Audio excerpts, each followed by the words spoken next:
E aí, mano, Fala, tudo bem? Pedrão. Beleza? Tudo? Tá me ouvindo bem? Tô ouvindo, e você? Tudo certo, tô ouvindo. Deixa eu baixar um pouquinho aqui. Pode falar aí. Deixa eu Ah, ver se tá legal. ouvindo. Como é que estão as coisas aí? Tudo certo aí, dentro das possibilidades, né? Pois E é. apesar do momento, está bem dinâmica aqui para mim. Eu tô fazendo algumas reformas na academia Uhum. e trabalhando em alguns projetos, ordenando as coisas, as ideias, então bem com muitas atividades, né? É, tem que aproveitar esse momento aí de tentar transformar esse ócio em alguma coisa produtiva, né? Mas Exatamente, a gente vai, logo que passar isso aí, todo mundo vai voltar bem, se tudo der certo. exatamente. E como está sendo para você aí? Olha, sabe que Santa Catarina, a flexibilização aí da quarentena já começou há umas 2 semanas. Então, as academias já reabriram com os devidos cuidados. O clube, inclusive, já reabriu, mas ainda não é a mesma coisa, né? Tem que jogar de máscara, tem que treinar de máscara. Então, eu tô mais no treino físico por enquanto. Você não voltou com quadra ainda? Não, ainda não. Eu devo voltar a semana que vem. Eu ainda não estava me sentindo confortável para voltar para a quadra aí com o pessoal e acho que na semana que vem eu devo voltar para a quadra, né? Mas o treino físico eu estou fazendo. Eu estou Sim. correndo na rua, de máscara, faço um funcional aqui em casa e também faço bicicleta. Então eu consigo fazer bastante coisa. Ah, já está tendo um ritmo praticamente diário de treino. Já o problema é que eu tava voltando de lesão, né? Então eu tava desde o final de setembro, que a minha lesão foi no dia 29, se eu não me engano, de setembro, até fevereiro sem treinar. Começo de fevereiro. Daí o médico me liberou, então eu fui voltando aos poucos. Tava com muita dificuldade no começo de mobilidade, assim, correr. E então tava mais fortalecendo, porque tendão é muito complicado, cara. Eu acho que foi a. Acho não, com certeza foi a minha pior lesão. E quando eu tava melhorando bastante na quadra, veio essa pandemia aí. Então, mas esse ano já estava voltando, então, no início do ano, você já estava voltando para os treinos na quadra. Tá, não, já tinha voltado, na verdade, já tinha voltado nos treinos com o Sérgio. Eu tava fazendo ali quando a gente teve que parar, eu tava treinando 3 vezes por semana de quadra. 2 ou 3 vezes. Daí os outros dias eu jogava também, né? Eu Sim. tenho, eu tenho uma agenda assim que geralmente na terça e na quinta eu jogo no clube, com o pessoal lá. Eu uso até esse dia para descontrair assim. E na segunda, quarta e sexta geralmente é o meu treino com o Sérgio. Então tem uma semana bem cheia. Daí final de semana eu também faço alguma coisa de atividade física, né? Não deixo 2 dias de descanso. Sim, é sempre bom fazer alguma coisa para na segunda tá um ritmo É, já um pouco, né? porque senão perde muito, né? Eu, pelo menos, sinto que eu perco muito se eu fico sem fazer nada no sábado e no domingo. Aí na segunda-feira tem que remar tudo de novo para chegar na sexta bem, cansado, mas bem, né? E aí na segunda, tudo de novo. Exatamente. Então, Óbvio que está. óbvio que tem o tempo de descanso, tem que dar o tempo necessário que o corpo pede, né? Porque senão isso a longo prazo acarreta em lesão, mas também não precisa ser muito tempo, né? É, mas eu sempre levei isso também. Às vezes no fim de semana ali, fazer alguma coisa mais leve, mas fazer algo, né? Porque você ficar Uhum. 2 dias ali sem fazer nada, na segunda-feira isso não é bom, você volta mais travado, né? Eu sempre senti. Isso aí. Paulinho falou que o surf ajuda também, né? É. Ah, não, o final de semana eu sempre tento surfar. Sábado, domingo, aí se tem onda, eu tento dar esse pulo aí na praia. É bom Não, isso também é, para a cabeça também, porque às vezes ficar muito na quadra satura um pouco o mental, sabe? E é bom ter esse equilíbrio, né? É bom ter não, uma outra forma de manter a capacidade física. Além exatamente, do reforço de academia, eu acho interessante. Eu também nado, então tento ir em várias frentes. exatamente. E essa mudança também de esporte aí, de estímulo, bom que continua ativando o corpo, só que ele ajuda a uma ativação que ajuda a recuperação, porque está usando outras cadeias musculares, né? E também Uhum, para a cabeça é bom também você mudar, igual fazer o surf numa praia e então você movimenta o corpo, só que é um outro ambiente, então ajuda para a recuperação mental e física, né? exatamente. Se for feito com equilíbrio, né? Porque óbvio que qualquer atividade em excesso pode prejudicar, né? Mas ele só me ajuda, cara. O surf só me ajuda, né, no quesito de recuperação e nessa recuperação mental aí também. Sim, sim. Então é muito importante aí a forma de manter ativo, né? E recuperar, É, muito bom. exatamente.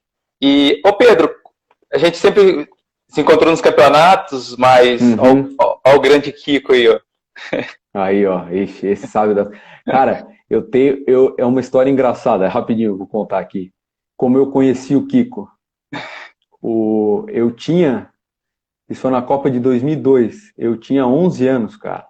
E eu fui pro Amazonas com meu pai, ficar num lugar no meio do mato, assim, ó. Não tinha, não tinha comunicação só tinha comunicação com uma outra pousada, assim. Cara, chegamos lá, eu e meu pai, e acabamos conhecendo um casal, com café da manhã, assim. E aí meu pai, eu jogava pouco, e na verdade jogava era meu pai, né? E aí o meu pai falou, ah, sou de São Paulo, tal. E o cara que a gente estava conhecendo, ah, também sou de São Paulo, tal, eu não sei o quê. Meu pai chegou no assunto do squash. O cara falou, eu também jogo squash, joguei muitos anos, joguei profissional, tal. E ficou por isso. Eu fui descobrir anos depois que era o Kiko. A gente descobriu o nome, mas aí quando chegou depois em Joinville, foi, pesquisou e descobriu quem que era o Kiko Frisoni. O Não, grande que Kiko Frisoni. grande Kiko Frisoni. Que legal. Foi engraçado, cara, o destino, né? É, boa história. E muito legal. Ô Pedro, então, jogamos junto, né, no juvenil, tivemos aí a parte, alguma etapa no amador aí, junto, né? E depois também Aham. pegamos o profissional aí, alguns anos juntos, né? Uhum. E, e aí, para conseguir aí estar fazendo, treinando juvenil, entrando no amador, depois pro profissional, né? São muitos anos. E o que te motivou sempre a manter por tanto tempo aí, continuar treinando, competindo em todas essas categorias, né? O que te motivou sempre? Olha, eu sempre fui um apaixonado por squash, mano. Um período eu acabei parando assim de competir, principalmente, né? Por causa da faculdade, das duas faculdades que eu acabei fazendo simultaneamente. Mas sempre foi o amor pelo squash, porque a gente no Brasil não tem assim um respaldo, né, financeiro, não tem uma estrutura muito grande. Hoje a gente tem uma estrutura boa comparada com o que a gente já teve, né, há um tempo atrás. Mas, cara, sempre foi por amor. Então, quando eu parei ali de jogar durante um período, eu senti muita falta de competir. Eu competia uma vez por ano, que era no final do ano ali no Brasileiro, eu ia porque todo mundo ia, então sempre era o evento mais legal do ano. E, cara, quando eu voltei mesmo a jogar, competir com mais frequência, meu, aquilo Foi, na verdade, uma realização, novamente, porque eu não deveria ter deixado de competir tanto, do meu ponto Ah, de vista, né? Porque eu sinto muita falta de competição. Eu imagino que tu também, todo mundo sim. que é muito competitivo sente falta e não deve deixar de competir. É, porque é um ambiente ali que tem esse preparo para o jogo, tem essa parte dos jogos, né? E É, também o eu, ambiente ali com várias pessoas, né? Os amigos que a gente exato, faz aí. exato. Além do ambiente de competição em si, tem um ambiente que envolve, né, todo o campeonato, que tu vai o Brasil é um país gigante, então tu acaba criando amizade no Brasil inteiro. E isso é muito legal, porque tu vai encontrar o pessoal, no meu caso, nesse tempo que eu acabei jogando menos, eu encontrava só uma vez por ano.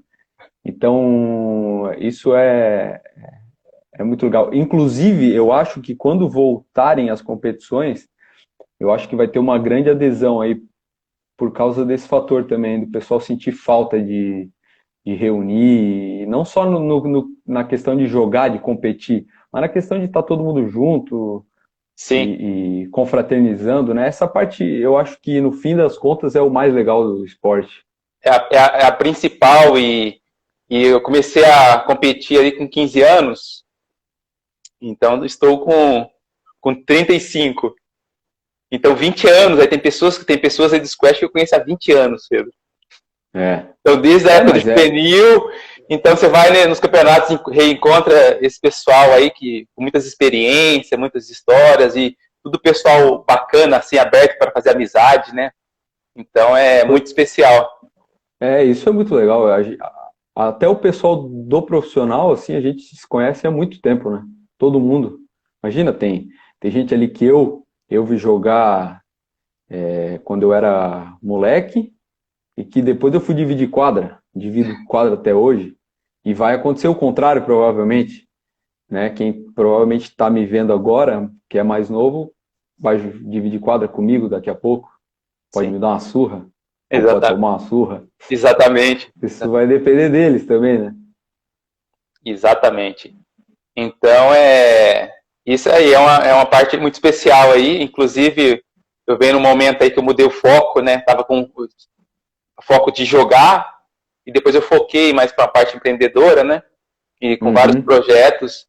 Inclusive, faz um tempo que não participo dos campeonatos, mas tenho muita saudade aí. E o ponto principal é esse, de estar com o pessoal, rever o pessoal, estar junto, né? Esse ambiente aí que é muito, muito positivo, né? É, eu até acho que tu devia voltar aí num campeonato, quem sabe? Porque eu sei que competir em alto nível é cansativo, né? Mentalmente, principalmente. Então, às vezes é bom um tempo para descansar a cabeça mas de repente volta aí, vai ser. Exatamente. Inclusive no campeonato de Campinas. Campinas tu jogou, não jogou? Joguei. Foi 2017? 2000, foi 2 anos depois, 2017. Foi 2017. É. Mas a questão é que como agora eu tô com vários projetos, mais nessa parte empreendedora, a questão de tempo está bem exigente. Que a questão do campeonato não é ir lá jogar o campeonato, mas é a rotina, né?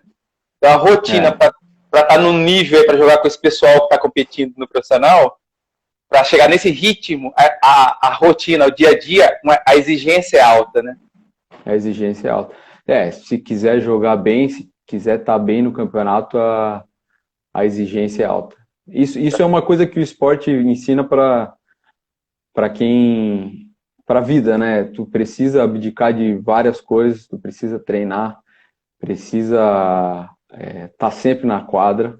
Óbvio, eu não sou, vou te falar que eu não sou um exímio atleta, tá? Eu não tô a quantidade de tempo na quadra que muitos atletas ficam, por exemplo. Eu nunca fico 5 horas na quadra por dia. Eu nunca fiquei isso, tá? Inclusive, eu sou da linha que prefere um treino um pouco mais curto, mas um treino mais intenso. tá? Que eu sinto que rende. Se eu fico mais de 2 horas na quadra, eu sinto que eu não estou rendendo, sabe?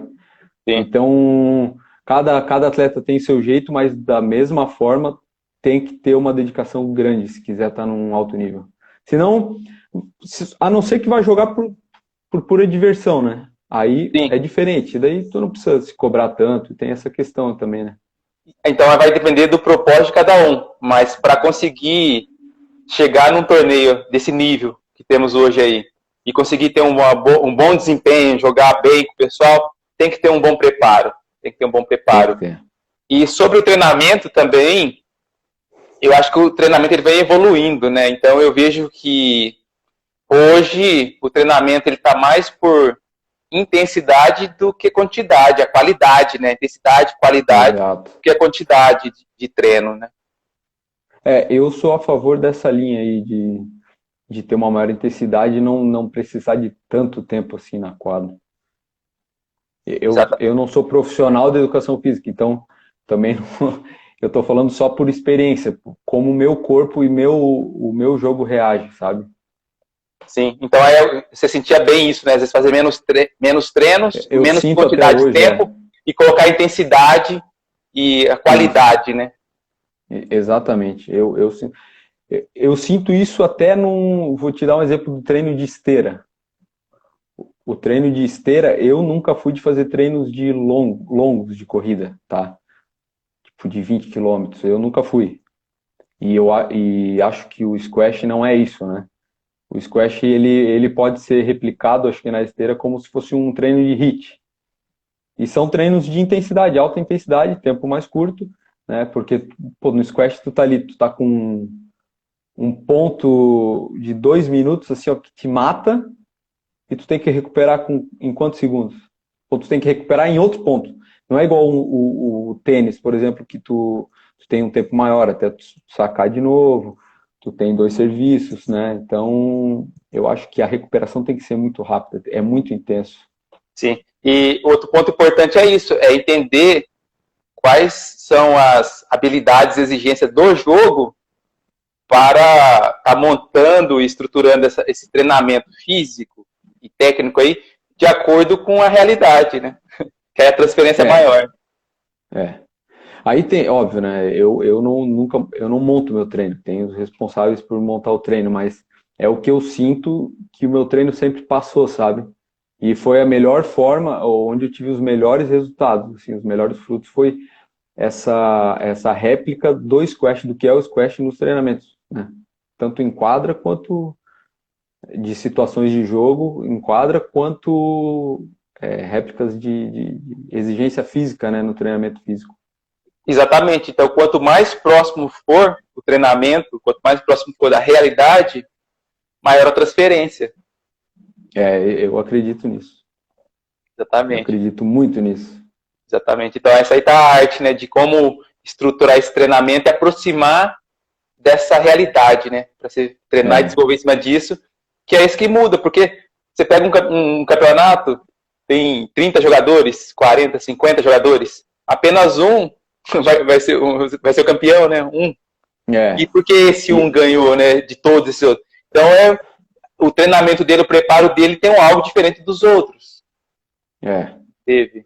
Óbvio que tem muitas coisas, né, que envolvem um atleta ser campeão, mas o treinamento acho que é um dos fatores mais... E não só treinamento físico, né? A gente às vezes acaba deixando de lado, assim, quando está falando sobre treinamento, mas o treinamento psicológico eu acho que mental é muito importante. O squash, eu acho um esporte que exige muito mentalmente, justamente por essa intensidade, por ser muito rápido, os pontos serem muito rápidos, qualquer desvio de atenção representa um game, representa 6 pontos. Cara, para buscar 6 pontos no squash, cara, é coisa. É Sim. difícil, cara. Sim. E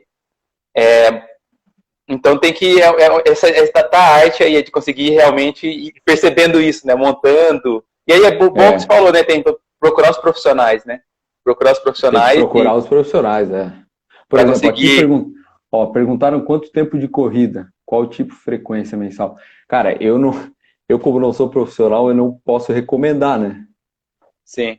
Mas eu procuro correr uma vez por semana, E aí, uma vez exatamente, aí vai depender do estímulo também. Qual que é o estímulo? É um do estímulo de estímulo. resistência, é um estímulo de velocidade, né? E também tem a frequência, mas Exato, um ponto chave para responder essa pergunta aí é começar a identificar no jogo como que são as frequências, como que é a frequência no jogo, né? Então, primeiro é entender isso, exatamente. entender como que é a realidade na quadra, para depois poder estar direcionando o treino de acordo com o que foi recolhido durante os jogos, né? Porque e aí você para sempre partir da realidade, né? Exatamente, exatamente. Agora, uma coisa, mano, que eu até estava pensando quando tu me convidou para essa live, eu pensei, cara, apesar do atleta se preparar, fazer todos os treinamentos, fazer tudo bonitinho, às vezes vem e acontece uma lesão, como aconteceu comigo. E, cara, isso o atleta tem que ter na cabeça. Ele está sujeito, vai acontecer, por melhor que seja a preparação, alguma hora vai acontecer. Então, vai ter que ter resiliência, vai ter que levantar, treinar de novo, apanhar de novo. Então, tem que estar sujeito, tá ali na chuva, vai se molhar, então, bola para frente. Aconteceu, Exa bola para frente. exatamente. E no caso, fizeram a pergunta aí se tem como conciliar, né, uma carreira profissional aí, né, fora e com essa parte como jogador, né? Eu, Uhum. no caso, eu sempre, no início, eu dei aula e depois eu comecei a gerenciar uma academia. Então, eu treinava e gerenciava uma academia. Então, eu tinha essas duas habilidades aí como atleta e essa outra aí como gestor. Então, é uma exigência alta, tem que ter muita disciplina, mas é possível sim estar conciliando a nível nacional, né? Quando vai para o nível internacional, eu acho que É. fica mais difícil. Eu acho que 90% dos jogadores no Brasil, eles têm ou outra fonte, né, de renda, tem um outro trabalho. No caso, a maioria tem um trabalho voltado para o squash também, que é dar aula, né?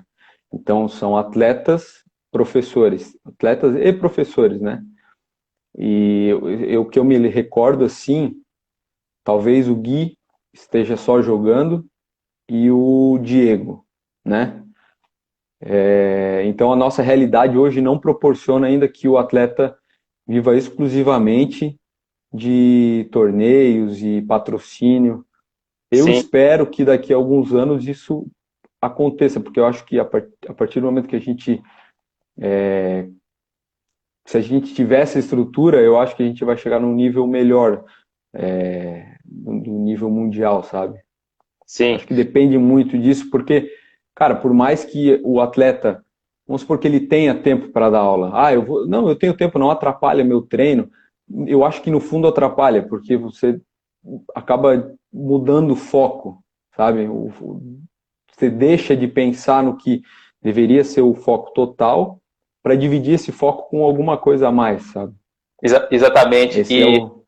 eu tive uma experiência uma experiência fora do Brasil, né? Eu treinei lá em Orlando, nos Estados Unidos, com David Palmer, e eu tive a oportunidade de treinar lá, ter a rotina, com um companheiro de treino que era número 15 do mundo, Steve Pois Cooper. é. Eu treinei com ele 2 semanas, todos os dias. De manhã, tarde e noite, corri com ele. Então, eu peguei a realidade de um jogador 15 do mundo. E só que o cara tem uma estrutura que ele só treina. Então ele vai lá, tem os treinos de manhã, aí vai para almoçar, descansa um pouco, aí lá pelas 2 da tarde volta, Vai de aí novo. vai outro treino, aí às vezes dá uma descansada, já tem outro treino ali na sequência físico, né? Então faz entre 3, 4 treinos por dia, mas aí chegou às 6 da tarde, ele vai para casa e tipo, vai descansar, né? Não tem outras. Porque o descanso faz parte do treino, né? treino regenerativo é muito importante. Porque tu imagina um cara que treina, vai lá 2 horas, treina 2, 3 horas, ele sai da quadra para descansar? Não, muitos deles ficam na quadra e já dão 5, 6 aulas seguidas. Como é que Não, esse aí cara vai recuperar?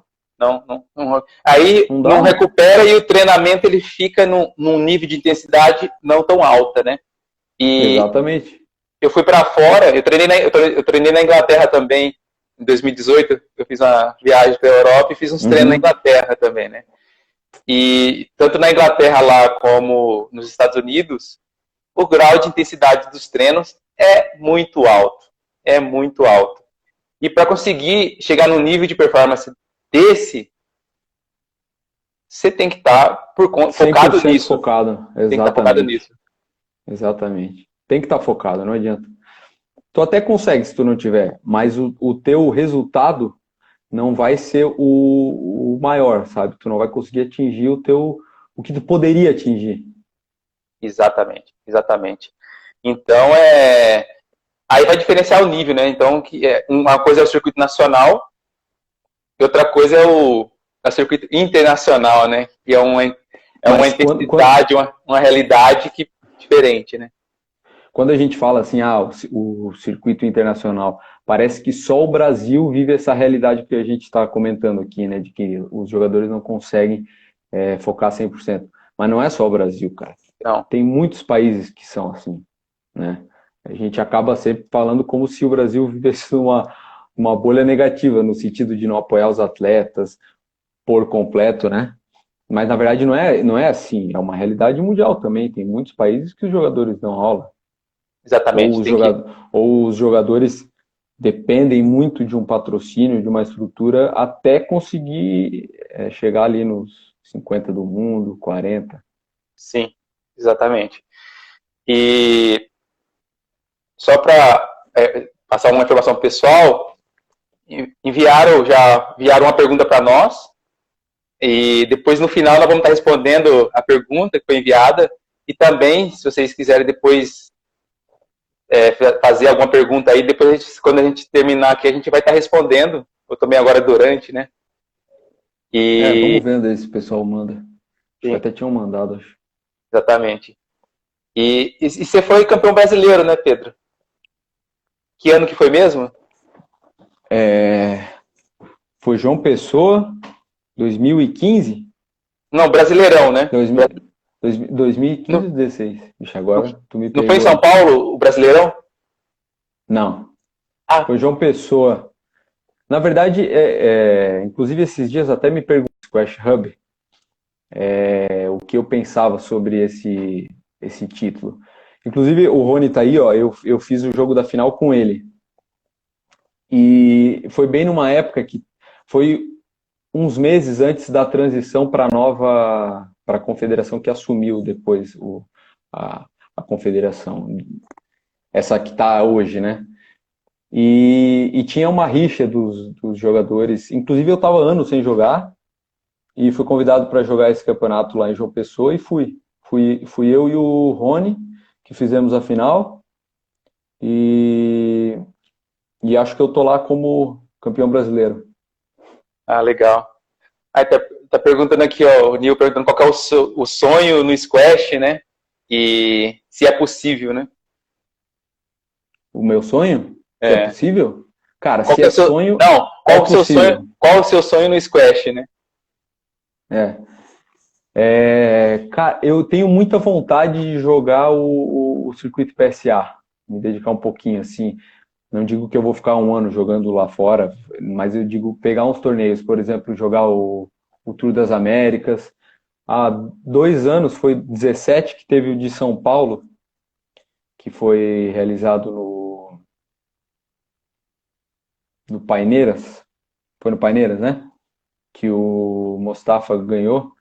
Cara, aquele campeonato foi um estímulo para mim. Depois que Sim. eu joguei ali, eu perdi pro Victor Crouin, um francês, e cara, eu tenho muita vontade de jogar alguns campeonatos PSA. Eu acho que é uma coisa que eu poderia ter feito já, mas eu ainda não fiz. E eu acho que eu vou fazer ainda, vou conseguir Sim. realizar.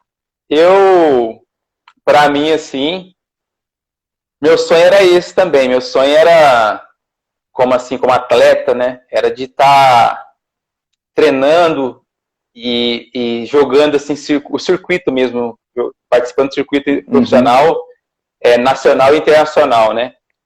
E, e eu consegui isso, joguei muitos torneios, muitos anos aqui no Brasil e consegui ter uma experiência também no circuito internacional, que foi uma experiência maravilhosa, foi uma experiência muito legal de estar em contato com esse ritmo internacional, né? Que você vê que é É, diferente. Você pega aí, você quando então ia para o campeonato, pegava os melhores jogadores de cada país, né? Então você tem essa eu reúne, já né? joguei com vários nos campeonatos, nos poucos PSA que eu joguei, e nos campeonatos representando a seleção, que realmente era um sonho meu também, sempre foi, que eu já realizei quando eu era bem novo, inclusive. Eu representei o Brasil quando eu tinha 18 anos no profissional, no Paraguai. Inclusive, eu tenho duas medalhas desse campeonato lá em 2008, ou 2009, 2008. Cara, esses campeonatos de seleção me trouxeram muita bagagem também. Porque a gente joga com muita gente boa, muita gente boa. Inclusive, são Exatamente. jogadores que estão no circuito PSA. Então, esses campeonatos trouxeram muita bagagem, porque são campeonatos também muito pesados, que exigem muito fisicamente, porque tu tem o campeonato individual, depois tu tem o dupla, Equipes, que o duplas geralmente ele é simultâneo, né, com o final do individual, individual, e e uma depois parte dele já pega o de equipes. Então tu chega às vezes no final de uma semana e jogou 10 jogos, às vezes mais, em 5 dias. Cara, sim. é muito exigente. Ó, o Fabinho tá falando aí, ó, time Brasil, esse campeonato do Paraguai, eu joguei com ele. A equipe era o Rafa, eu e o Fabinho. O quarto, na verdade, o segundo jogador era o Thiago Cabral, mas o Thiago se machucou. E aí jogou o Fabinho de dois e eu de três. Sim. Foi uma baita experiência. Inclusive, a gente foi medalha de prata no duplas, eu e o Fabinho.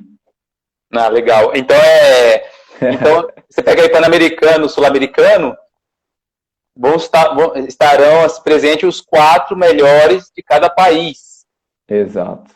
E, e essa Os questão também, campeonatos pan-americanos, sim, sim. Essa questão também de jogar pelo Brasil e jogar com a equipe, isso a gente não tem no circuito profissional, no profissional É nacional. outro. Então é uma outra realidade. Você tá com uma equipe ali, igual esse jogo por equipe aí, que o seu jogo vai interferir no resultado do time, né? Então Exatamente.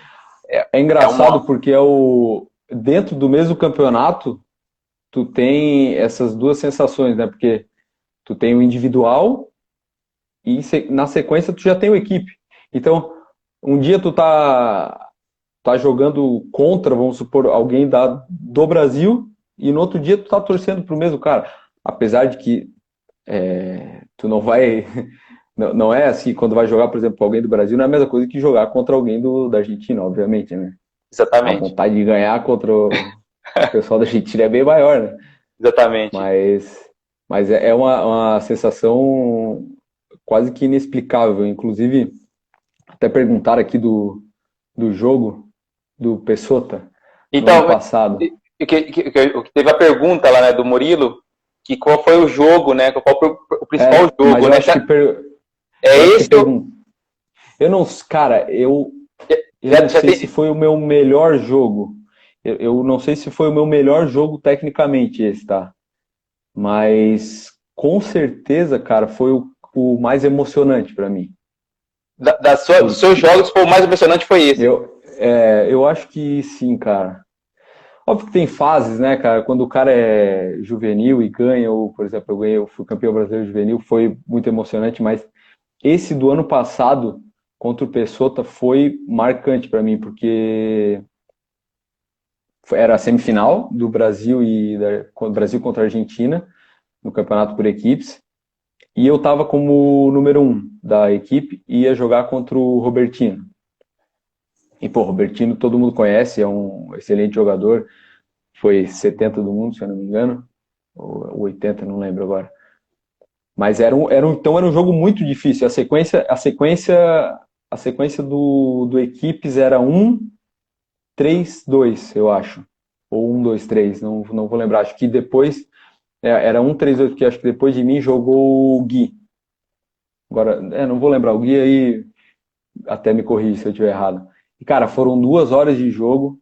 Eu tava perdendo de 2-0. Tava cheio de gente assistindo.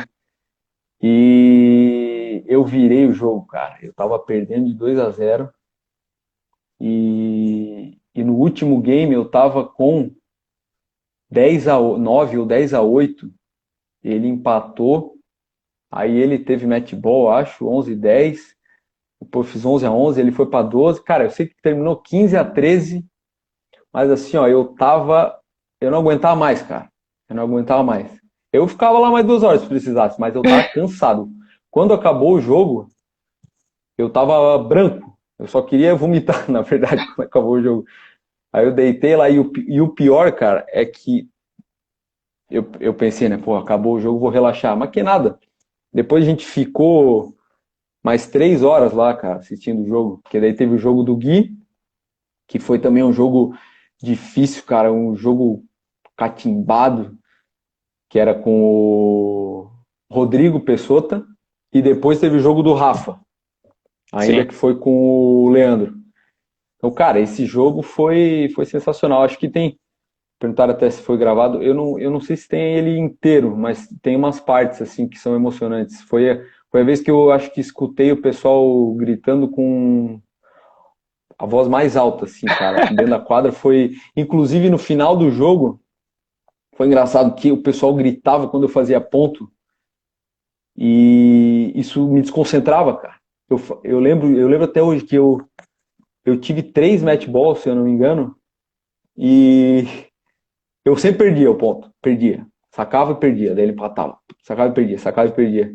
Aí no último, quando tava 14-13 pra mim, eu até falei, não, concentra. Pedi pro pessoal parar, daí foi. Foi um ponto que eu não fechei o ponto, ele acabou jogando na lata. Mas, cara, foi um jogo marcante, assim, pra mim. Marcante mesmo. Ele é Apesar, um. apesar da gente não ter passado pra final, cara, foi um jogo de superação, assim, pra mim.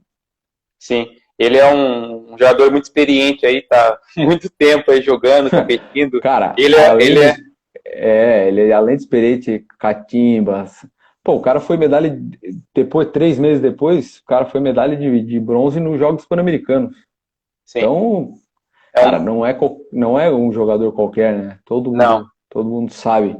exatamente, E aí, nessa questão do espírito de equipe, cara, eu olhava pra fora assim, a equipe tava 100% no jogo, sabe? Eu sim, via o Gui, via o Rafa, via o Kiki, que a equipe era eu, Rafa, o Kiki e o Gui. Via o Brunão, que também já representou a seleção, o Brunão tava lá na torcida. Cara, aquilo lá pra mim foi marcante. Os técnicos, que eram o Diegão e o Glaucio, sim. E então foi um jogo aí, então aí já respondeu. O Murilo tinha perguntado qual foi um jogo, assim, um dos jogos mais marcantes, né? Acho que para você, esse aí estaria no eu, topo da lista aí, entre um dos mais, assim, marcantes, né? sim. Foi o que eu disse, eu acho que o mais marcante na questão de emoção, eu não sei se foi o meu melhor jogo tecnicamente, mas de emoção foi acho que o mais marcante. E no meu caso, eu estava até refletindo, né? Qual foi um jogo assim que me marcou muito e me veio assim a lembrança de um jogo, acho que foi em 2014, lá no Yacht Club de Brasília. Aham. E o Hugo, lembra do Hugo Varela? Hugo Varela. Aham. Um espanhol. Fiz um Ele jogão tava, com ele também uma vez. ele tava ganhando, tipo assim, fazia um ano e meio, 2 anos, ele tava ganhando quase todos os campeonatos do Brasil. Teve uma época que ele tava ganhando todos. Uhum. E eu entrei nesse campeonato e estava um campeonato bem completo, estava com todos aí praticamente do Brasil aí, estava nível bem alto. E o campeonato do Diego lá é sempre muito, o Sim. pessoal prestigia, né? Tava bem completo. E foi um campeonato assim, eu peguei uma chave bem exigente, vários jogos assim de exigência, né? E na semifinal, se não me engano, eu joguei contra o Vini Rodrigues na semi. Aí eu ganhei dele no quinto game, mas um jogo na semifinal muito exigente. E a final ia ser no domingo, né? Uhum. Por volta da hora do almoço. Mas eu fiquei o físico ficou bem desgastado, né? Então eu acordei no domingo já sentindo toda a parte da coxa doendo, já o joelho doendo um pouco, né? E ele passou melhor, ele ganhou jogos com mais tranquilidade ali, eu senti. Então ele chegou mais inteiro na final. E ele vinha ganhando todos, assim, tava uma época assim, tava ganhando a maioria dos campeonatos que ele entrava e ele ganhava. E ele era muito forte, mentalmente, é um bom jogador, muito, muito forte, estratégico, né? E nessa final, Pedro, quando eu entrei na quadra, aqueci, um aquecimento com muita dor, quando eu entrei na quadra, eu senti diferente algo, eu senti algo diferente, assim, senti um estado de serenidade e uma confiança, um nível, assim, diferente, né? Então, o corpo estava muito dolorido, cansado, só que eu estava em um estado interno, quando eu entrei assim, já senti algo diferente, assim, uma confiança, né? Uma tranquilidade. E começou o jogo foi começando, foi desenvolvendo, e estava engraçado que o jogo parecia que estava meio em câmera lenta, assim. Em câmera lenta, eu com uma visão do jogo muito clara, e a minha posicionamento, as minhas batidas, as minhas decisões, estava num nível de harmonia muito, muito legal. E fluindo assim o jogo, né? Tem jogo, cara, que quando encaixa encaixou, e eu comecei a jogar, cara, assim, com o físico debilitado, e foi jogando, a expressão do jogo foi num nível tão elevado que ele não conseguiu jogar. Eu ganhei dele de 3-1 e o jogo ele foi uma fluidez, né? Parece que eu entrei, era o tempo certo, as escolhas certas, e, cara, algo assim, parece que é mágico, assim, algo que não dá pra explicar. Como explicar sendo que eu tava com o físico debilitado? Mas isso acontece com muitos jogadores, cara. Eu pelo menos vejo. Às vezes, eu acho que até comigo às vezes acontece. Quando a gente tá cansado, a gente acaba às vezes fazendo algumas escolhas boas, alguns atletas, né? Porque tu tem que decidir melhor, né? Se tu decidir pior, vai ser pior, porque tu não tá conseguindo correr muito, né? Então as decisões têm que ser mais acertadas. Então tem jogador que é assim, tem jogador que joga melhor cansado. Sim. Eu já escutei isso, inclusive. Cara, tu joga melhor cansado. Eu não gostaria, porque não precisaria cansar para jogar bem. Mas isso é difícil, porque é um ponto ali que eu acho que foi 2014, 2015. Foi um ponto assim muito especial, um período. Mas não porque eu estava ganhando o campeonato em si. Foi o ano que eu mais ganhei campeonato nesses 2 anos. Uhum. Mas é um nível de maturidade que isso que aconteceu, ele começou a se repetir. Eu comecei a entrar num estado de um nível, uma expressão mais elevada e com constância, né? Uhum. E isso é maturidade, né? Isso é experiência. A palavra acho que é experiência. Né? Experiência. Quanto mais a gente joga campeonato, a melhor forma acho que a gente encara, né? Sim. Com o tempo, isso vai se tornando uma coisa muito mais natural, né? Exatamente. Tomar essas decisões sob pressão. Exatamente. Acho que isso é uma das coisas da competição. Então a gente está próximo aqui já do fim do horário. Para a gente concluir, tem uma pergunta, assim, que é para a gente fechar, que tem relação com a pergunta lá no tema da live, né? Como aplicar nossas experiências esportivas na vida, né?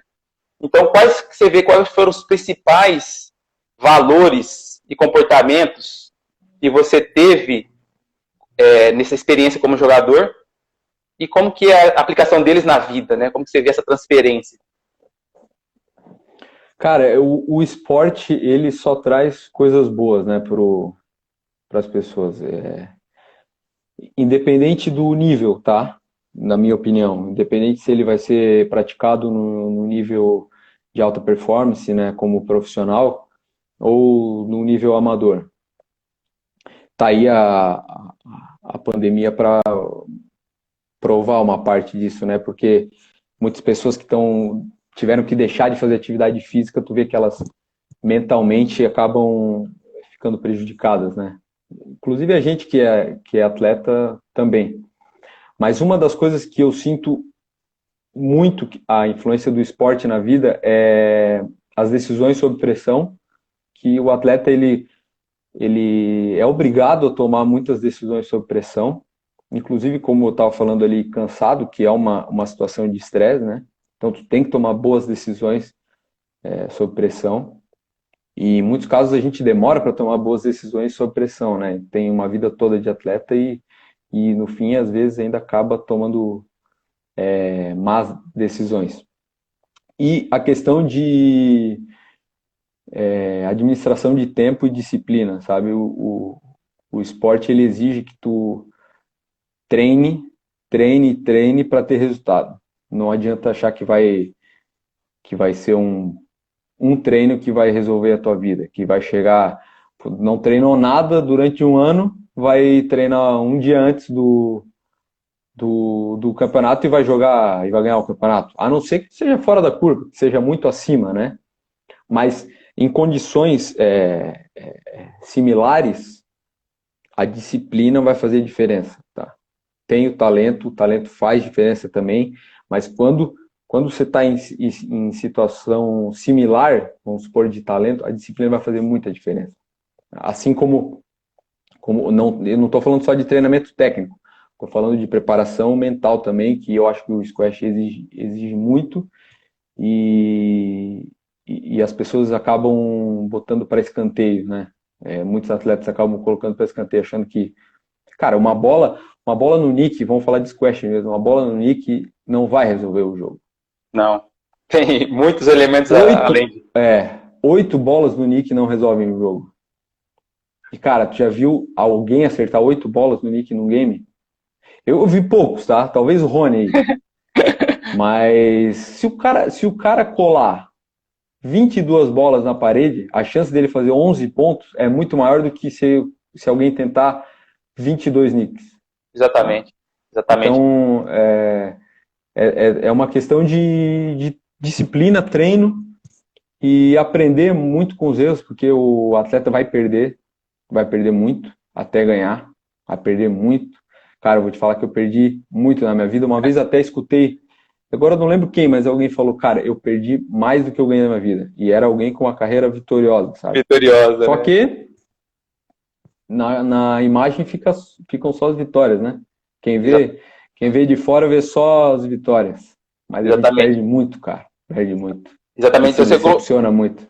Sim. Você colocou aí, então, essa questão então, da disciplina, do tempo. Você falou sobre a administração do tempo. Então, o que seria essa administração do tempo para você?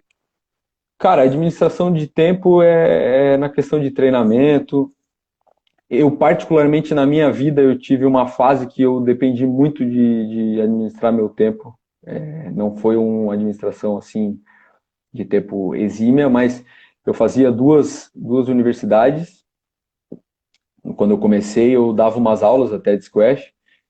Então, nesse período, assim, eu vi que eu precisava administrar meu tempo para conseguir fazer o que eu queria. Jogar de vez em quando. Então, se eu não conseguisse administrar uma coisa, eu não ia fazer, eu ia ter que deixar de fazer, entendeu? Então, eu acho que essa questão de administração de tempo é muito importante.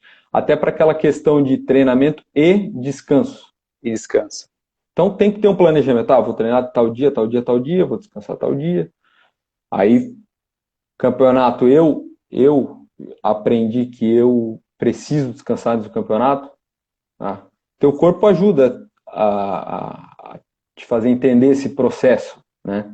Tem atleta que não é assim, tem atleta que precisa até a hora do jogo treinar quadra. Cara, um dia antes do campeonato, eu prefiro não entrar na quadra. Quando Sim. eu chego, obviamente, eu quero reconhecer a quadra que eu vou jogar e tal. Mas cada atleta tem o seu processo, entende o seu corpo. Então, isso também é uma coisa que o esporte ensina a gente entender o nosso corpo. Exatamente. E isso é individual, então tem que ter uma percepção, uma reflexão para cada um se entender, né? Se entender e saber conduzir de acordo com o que é mais adequado. Exatamente. Cara, isso inclusive é um tema que acho que gera uma boa dificuldade assim para os técnicos. Isso eu até já discuti uma vez com o Glaucio, porque são atletas, vamos supor, numa equipe de 4 atletas. Cara, são 4 atletas. Vamos supor, um mora em São Paulo, outro mora no Nordeste, outro mora no Rio Grande do Sul, outro em Santa Catarina. Cara, são atletas que não treinam junto, agem de forma diferente, cada um tem a sua particularidade, tem o seu... Então, isso eu acho que é a coisa mais difícil para um técnico. Administrar essas formas diferentes de treinamento, porque não adianta eles acharem que vão tirar o máximo dos atletas fazendo que todos treinem da mesma forma. Né? Não vai. Né? Porque se não tiver acompanhamento, por exemplo, durante o ano, não vai entender o atleta. A não ser que tu tenha sido técnico dele durante alguns campeonatos, porque demora até conhecer um atleta. Tu sabe, né, mano? Tu dá aula, tu sabe como cada jogador reage. Exatamente. Cada jogador... Então... cada jogador é um universo, cara. Exato. Então tu imagina um campeonato que tem... O técnico tem que cuidar de 4 jogadores e 4 jogadoras. Cara, deve ser um nó na cabeça. Eu nunca fui o técnico, mas com certeza é um nó na cabeça. Sim. Então, não deve ser uma função fácil, cara. Exatamente. Isso que a gente está falando de 4 jogadores, 8. Imagina um esporte que são 20 e poucos jogadores. Ô Pedro, aqui deu tempo, então eu vou falar só um último valor para mim. Teve vários, mas um que para mim foi muito especial, eu acho que é essa capacidade de resiliência.